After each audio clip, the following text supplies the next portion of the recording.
Bonjour les mathématiciens. On est ici aujourd'hui avec Madame McLean et aussi avec Monsieur McLean. On joue le jeu Nommer les grands nombres.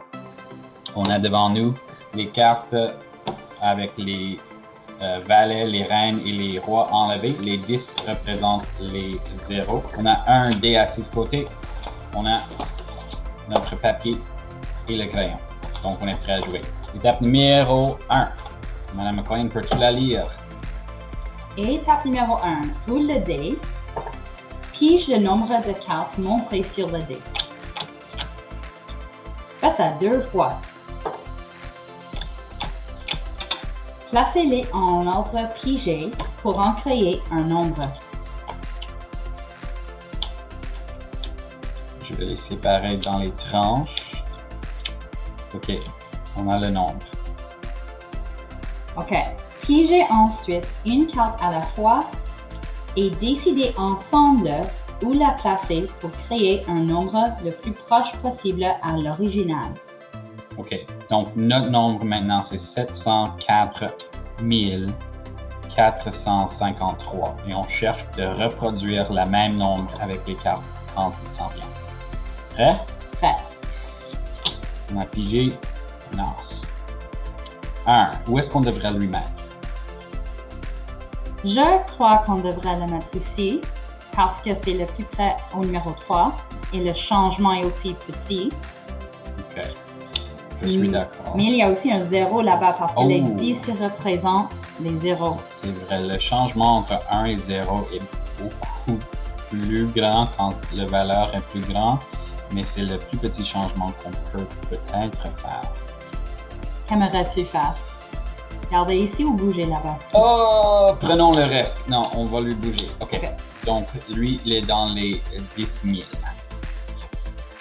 Un 7. Ouh, excellent. Oui, c'est bien sûr, d'accord. Alors, si je comprends bien, quand tu as un nombre qui est le même, il faut le mettre dans la même position de valeur. Si c'est possible, okay. On veut lui mettre dans la même position. Un 9. Un 9. Un 9. OK. Maintenant, on a besoin de décider. Je crois que le changement entre 9 et 5, 4 ou 3, ils sont grands. Donc, pour diminuer l'effet, je pense qu'on devrait lui mettre dans les unités.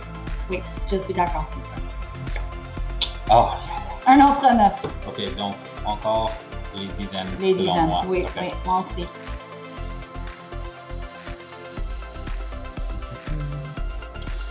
J'ai encore... Oh! Ça ne va pas bien.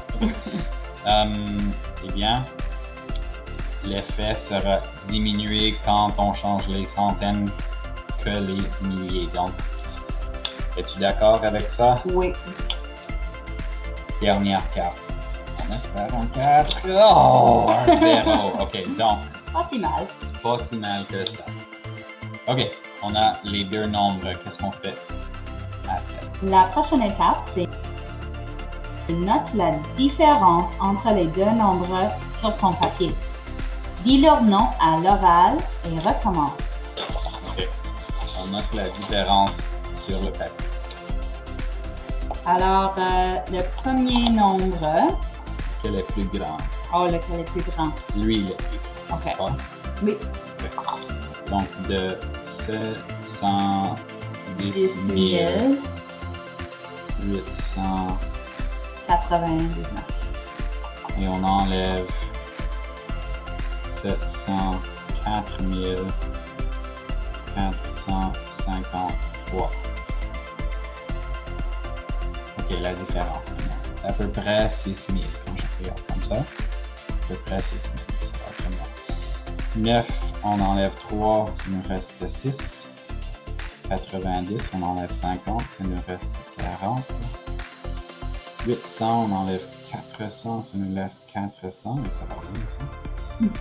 10 000, on enlève 4 000, ça nous reste 6 000 et 700 000 moins 700 000 des 0. OK. La différence entre les deux nombres est 6 446.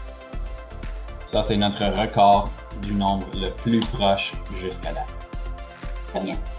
OK. En suivant, le record existe pour le nombre le plus proche. Donc, tu cherches d'avoir un nombre le plus proche possible à ton original. Quand tu as fini, allez à Flip, présente le nombre le plus grand que tu as fait, ainsi que le nombre le plus proche, ton record, et aussi ton nombre préféré. Explique-nous pourquoi.